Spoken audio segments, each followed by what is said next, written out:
요번에 스포티지 커진 건 그걸 좀 넘어선 것 같아. 너무 많이 커졌어.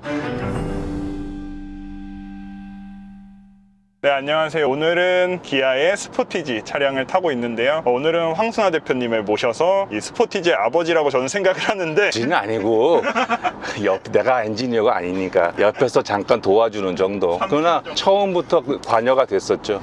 그래서 오늘은 황순아 대표님과 만나서 신형 스포티지에 관한 이야기를 조금 들어보려고 해요. 그래서 옛날 그 스포티지 1세대 모델부터 해가지고 저는 좀 궁금한 게 스포티지 왜 이렇게 계속 커지나. 너무 커지는 것 같거든요. 이게 산타페랑 거의 유사한 크기라서. 아니 뭐 스포티지만 커지나? 뭐 다 커지지 뭐 진짜 나올 때마다.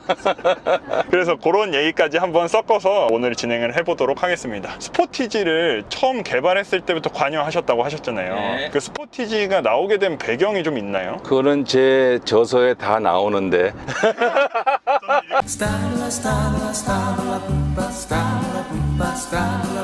그 스포티지 얘기를 하려고 그러면 또 막 눈물이 앞을 가리는데, 하여튼 처음 시작이 된 게 그 당시 뭐 10만 대 트럭 만드는 메이커였던 기아가 이런 세계 최초의 승용용 어반 SUV라는 그런 어마무시한 컨셉을 생각했을 리는 없고요.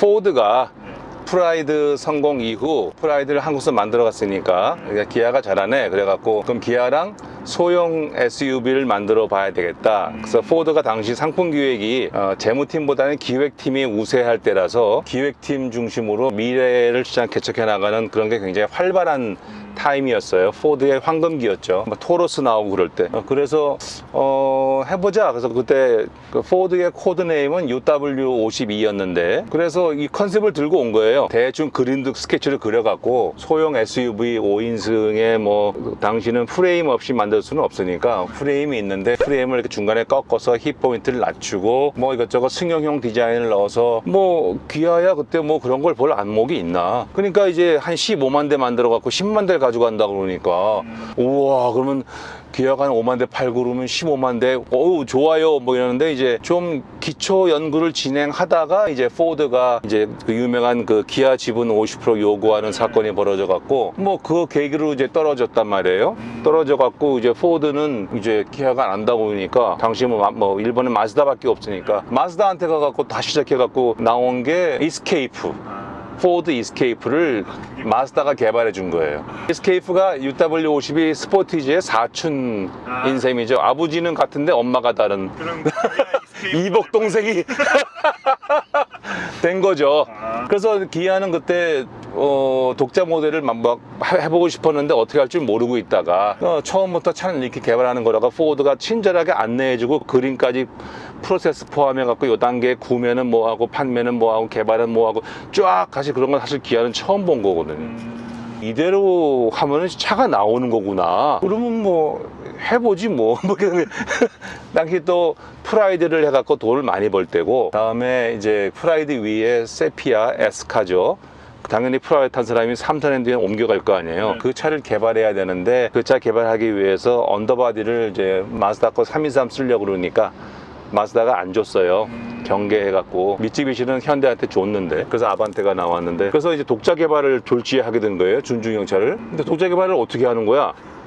그런데 이제 스포티지가 차 개발은 이렇게 하는 거라는 딱 그림을 들고 들어오니까 그래 그럼 이렇게 하면 되겠네. 그러니까 일단 너 먼저 가봐. 너 한 대로 나는 6개월 뒤에 그대로 따라갈게. 그런 여러 가지 이유로 해서 이제 스포티지가 간 거죠. 그래서 이제 코드네임을 NB7으로 바꾸고 NB7이 뭐냐면 그 기아가 봉고로 다시 일어섰잖아요. 그러니까 뉴 봉고야. 그래서 NB1은 그 봉고 벤의 다음 모델인 베스타. 기억나죠? 베스타. MB3는 프라이드, MB5는 콩코드, MB7이 스포티지, MB9이 포텐샤. 참 유치하게 지었지 코드네임도. 그래갖고 이제 MB7이 시작이 된 거예요. 같은 그 과정을 다 말하면 뭐 정말 눈물이 앞을 가리는데 그거 얘기하면 1박 2일 얘기해야 되니까 그건 뭐 나중에 또 나중에 짬을 내갖고 한번 프로그램 짜주세요. 그러면 제가 그 스포티지 개발 스토리, 세피아 개발 스토리, 더 나아가 프라이드 개발 스토리, 하여튼 그건 그렇고 스포티지는 이제 스포츠와 패키지의 합친 말이거든요. 그래서 펀트 드라이브 스포츠한 것도 하지만 역시 짐도 싣고 댕겨야 되고 사람도 싣고 댕겨야 되고 그러니까 이제 스포츠 패키지, 그래서 스포티지가 된 거예요. 그 스포티지가 전 세계에서 최초로 어반 SUV가 될 수 있었는데 그 타이틀을 뺏겼다 이렇게 알고 있거든요. 뺏기진 않았고요. 네. 미국 출시 기준으로 하면 네. 라브4보다 몇 개월 빨랐어요. 아 그래요? 예. 저는 라브4가 1 아니에요. 스포티지가 몇 개월 빨리 나왔어요. 그래서 세계 최초로 미국에서 출시된 나무위키라는 사이트가 있거든요. 나무위키에 들어가 보면 스포티지가 라브4보다 비운의 역사로 1년이 늦게 나와가지고 어반 SUV 타이틀을 뺏겼다 막 이렇게 다 설명이 돼 있거든요. 그러니까 스포티지가 한국 시장 나가고 라브4가 일본 시장 나간 거를 따지면 뭐 빠를 수는 있겠으나 라브4랑 일본 언제 나왔는지 모르겠어요. 근데 미국 시장 진출 기준은 스포티지가 빨랐어요. 그 컨셉도 훨씬 앞서갔었고 91년도에 도쿄 모터쇼에 처음 나갔잖아요. 숏바디가.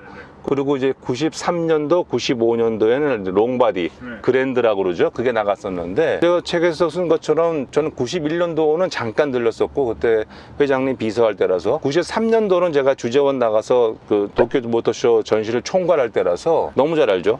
그때 뭐 혼다, 도요타 엔지니어들이 와가지고 줄자 가지고 와가지고 막 재가면서 얼마나 내가 옆에다가 좀 그만 좀 하라고 그럴 정도로 막 바닥에 들어가 보고 거의 완성형 SUV가 나온 거잖아요. 그때만 해도 라브4나 CRV는 거의 컨셉 단계에서 막 시작 단계에 있었을 거야.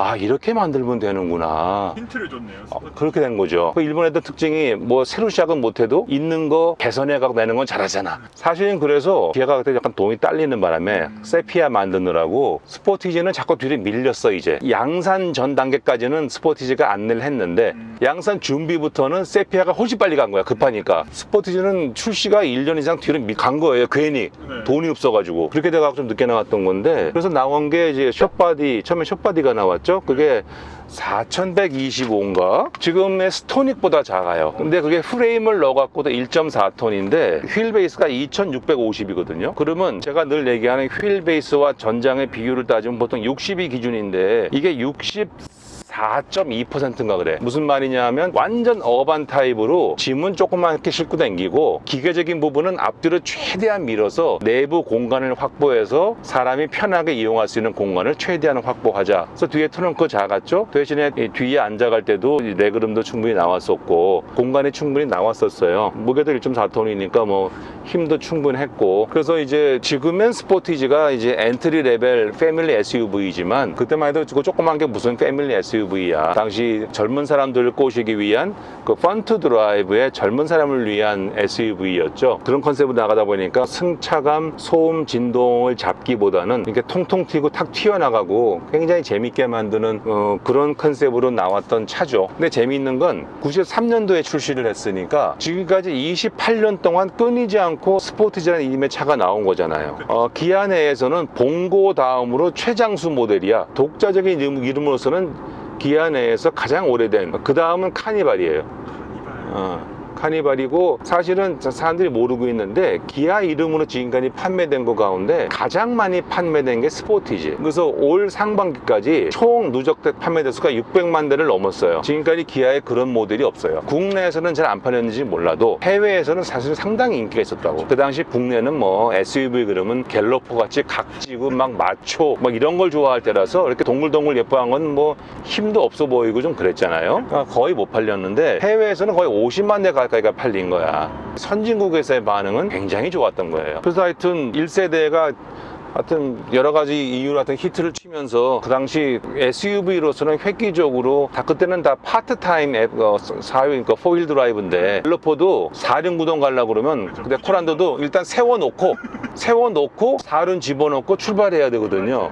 근데 이건 기아는 스포츠는 최초로 Shift on Fly라고 60km 이하로만 내려가면은 주행 중에 4륜으로 들어갈 수 있어요. 그게 얼마나 중요한 건데. 귀찮은데. 주행 중에 들어간다는 것은. 그다음에 그 프레임이지만 사다리꼴을 꺾어서 힙 포인트를 낮춰서 소음 진동을 줄인 거. 그다음에 뒤에 당시 SUV들은 갤러퍼도 다 그 판 스프링 서스펜션이었거든요. 근데 승용차식의 리지드 엑셀, 동물 서스펜션은 아니지만 그 당시 동물 서스를 얘기할 타임이 아니기 때문에. 그다음에 승용용 내외장 디자인, 승용차라 그래도 될 정도로 부드럽고 예쁘장한 디자인, 그 소재도 그렇고 그렇게 해서 상당히 혁신적인 차가 나왔던 거죠. 그러니까 완전히 기아가 뒷걸음에 쥐잡은 거지. 근데 그렇게 뒷걸음에 쥐잡은 차가 지금 이렇게까지 진화를 해가지고 5세대 모델이 지금 나와가지고 이게 진짜 저는 준중형 SUV 시장이 이제 죽었다라고 생각을 했거든요.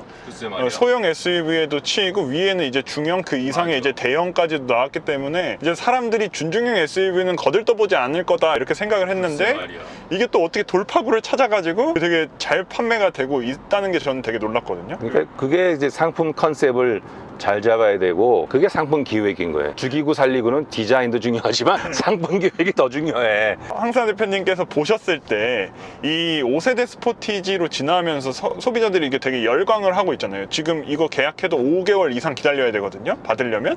그만큼까지 이게 투싼은 어때요? 투싼도 거의 비슷해요. 6개월 막 이렇게. 근데 또 투싼이 더 잘 팔리긴 하지만 뭐 영업점 개수나 뭐 생산 물량 같은 거 비교하면은 거의 비슷하다고 보거든요. 저는 스포티지랑 투싼 판매되는 게. 그렇게 보셨을 때 이게 왜 지금 인기를 얻고 있는지, 밑으로 더 저렴한 차도 있고 아니면 더 위로 더 큰 한 급을 올릴 수도 있는 가격대인데 굳이 이거를 선택하는 이유가 뭘까요? 나는 사람들이 차를 사는 이유는 굉장히 단순하다고 봐요. 뭐 각종 분석해 보게 되면 뭐 가격이 어떻고 옵션이 어떻고 스펙 자꾸 비교하는데 나는 그 블링크란 말도 있잖아. 0.5초 내에 결정한다고. 딱 보는 순간 나는 결정한다고 봐요. 그건 딱 볼 때 뭘 볼까? 디자인 그리고 크기야. 그게 두 개가 마음 맞으면 조금 비싸도 사람들은 산다고 봐요. 조금 비싸봐야 또 뭐 60을 할부하면 차이도 없는데 뭘. 요번에 아주 마음 먹고 기아에서 무지하게 크게 만들었어.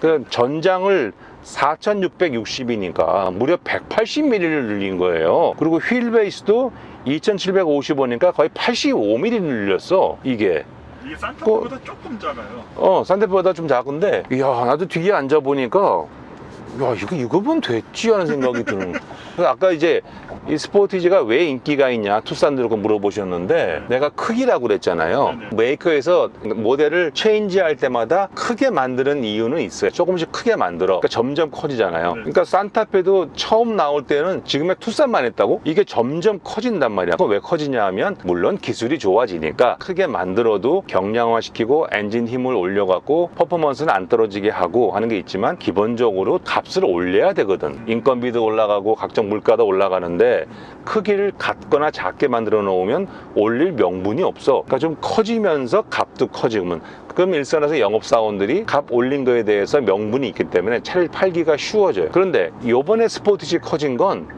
그걸 좀 넘어선 것 같아. 너무 많이 커졌어. 이거는 앞에 프론트 그릴을 저렇게 만들어 놓은 거하고 나는 같은 맥락이라고 봐요. 누가 기획했는지 모르지만 소위 준중형 SUV라는 거. 요 위가 미드 사이즈 SUV, 산타페, 소렌토, 뭐 팰리세이드, 익스플로러. 그다음에 요 컴팩트 SUV 밑에 서브 컴팩트 SUV 그래갖고 코나, 셀토스, 티볼리 이런 게 있는 거거든요. 근데 이 서브 컴팩트 SUV의 셀토스가 무지하게 크게 나왔잖아. 원래 이 서브 컴팩트 SUV는 젊은 사람들을 위한 펀트 드라이브 뭐 이런 거였는데 최소한 신혼부부용 애가 없을 때 애가 있으면 못 타. 근데 갑자기 셀토스가 크기를 확 키워서 엔트리 레벨 패밀리 SUV로 올라왔다 그랬잖아요. 그러면 이제 스포티지나 이제 뭐 투싼이나 이제 어떻게 해야 될까? 그 상황에서 다행인지 불행인지 산타페나 소렌토도 더 커진 거야. 소형 SUV가 몸집을 계속 키우고 있잖아요. 계속 키우는데 위에 미드사이즈 SUV도 점점 커져. 그러니까 이 간격이 유지가 된 거야.